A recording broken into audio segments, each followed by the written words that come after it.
পয়লা জানুয়ারি থেকে জনসংযোগে তৃণমূল 15 বছরের কাজের রিপোর্ট কার্ড নিয়ে প্রচারে তৃণমূল। আর 2রা জানুয়ারি থেকে জেলায় জেলায় অভিষেক। 2রা জানুয়ারি বারুইপুর থেকে সভা শুরু অভিষেকের।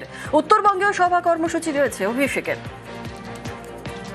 নির্বাচনে যাওয়ার আগে এই 15 বছরে আমরা কি কাজ করেছি, সেটা স্বাস্থ্য ক্ষেত্রে হোক, জাতিগত শংসাপত্রের ক্ষেত্রে হোক, সেটা পর্যটনের ক্ষেত্রে হোক, শিক্ষা ক্ষেত্রে হোক, শিল্প ক্ষেত্রে হোক, ক্রীড়া ক্ষেত্রে হোক, আমরা বিস্তারিত একটা রিপোর্ট কার্ড মানুষের কাছে, মানুষের দোরগোড়ায় নিয়ে যাবো, মানুষের দুয়ারে আমরা পৌঁছে দেবো। এই কর্মসূচি যেমন পয়লা জানুয়ারি থেকে শুরু হবে, 2 জানুয়ারি থেকে বিভিন্ন জেলায় আমি নিজে যাব, সেখানে আমার কিছু কর্মসূচি থাকবে, জনসভা থাকবে, রোড শো থাকবে, কিছু কমিউনিটি ইন্টারাকশন থাকবে। 2 তারিখ দক্ষিণ 24 পরগনা বারুইপুর থেকে সভা শুরু করব।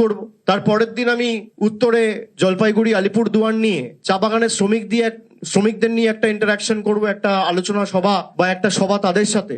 যতই করো হামলা আবার জিতবে বাংলা, এই কর্মসূচিকে সামনে রেখে আগামী 1 মাস আমি রাস্তায় থাকবো। নন্দীগ্রামে মডেল ক্যাম্পের ঘোষণা অভিষেকের। নন্দীগ্রাম 1 ও 2 নম্বর ব্লকে জোড়া মডেল ক্যাম্প। 15 জানুয়ারি নন্দীগ্রামে মডেল ক্যাম্পের উদ্বোধনে অভিষেক। নন্দীগ্রামের অনেকে কিছু রিকোয়েস্ট এসেছিল যে এখানেও এরকম একটা ক্যাম্প করা হোক, আমরা যাতে এই সুযোগ সুবিধা পাই। 2টো মডেল ক্যাম্প নন্দীগ্রামে করা হবে। নন্দীগ্রাম 1 নম্বর ব্লকের জন্য একটা মডেল ক্যাম্প হবে এবং নন্দীগ্রাম 2 নম্বর ব্লকের জন্য আরেকটা মডেল ক্যাম্প হবে। যতই করো হামলা আবার জিতবে বাংলার কর্মসূচিতে আমি যেহেতু 15 তারিখ পূর্ব মেদিনীপুরে থাকবো, আমি সেই ক্যাম্প উদ্বোধন করতে নন্দীগ্রামে যাব।